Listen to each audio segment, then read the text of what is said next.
Joining us now, a member of the House Oversight Committee, Virginia Democrat Suhas Subramanian. Congressman, it's good to have you here, and I know it's behind closed doors for a reason.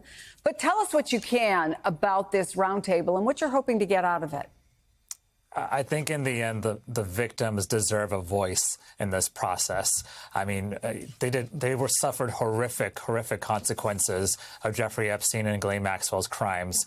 And they deserve to let us know how they feel about this whole process. I know what they've said so far is that they want the files released as well.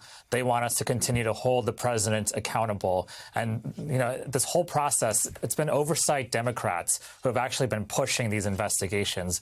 We're the ones that forced a vote. We're the ones that actually wanted real accountability from the president. And so that's why we wanted to meet with the victims, because in the end, this was about what they suffered and how the president is not releasing the files related to this as he promised the American people.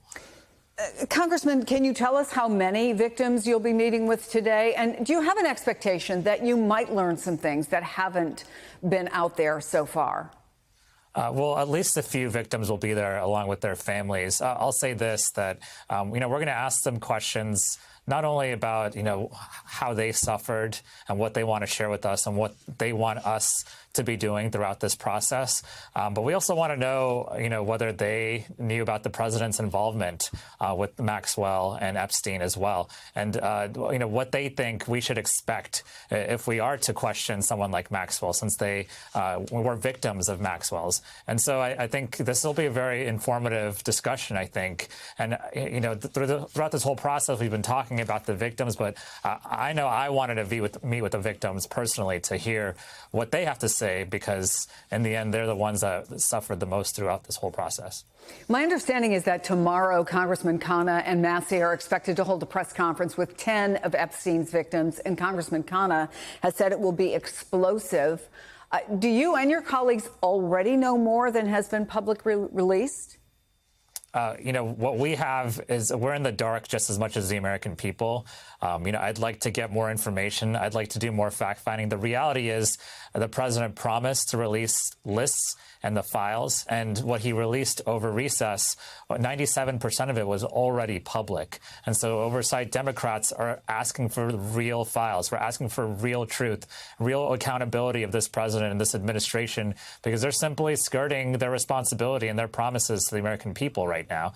And so we deserve better, and the victims certainly deserve better as well.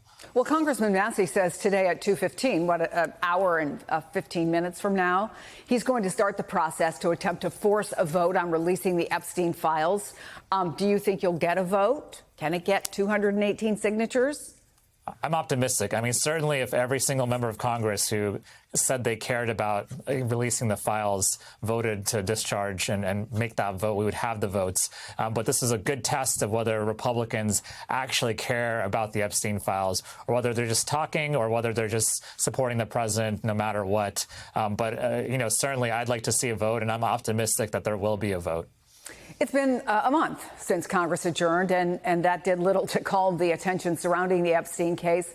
But do you have any concern, Congressman, with all the other stuff that's going on, including trying to get a budget together, make sure the government doesn't shut down, that Epstein is not where your constituents want your focus to be?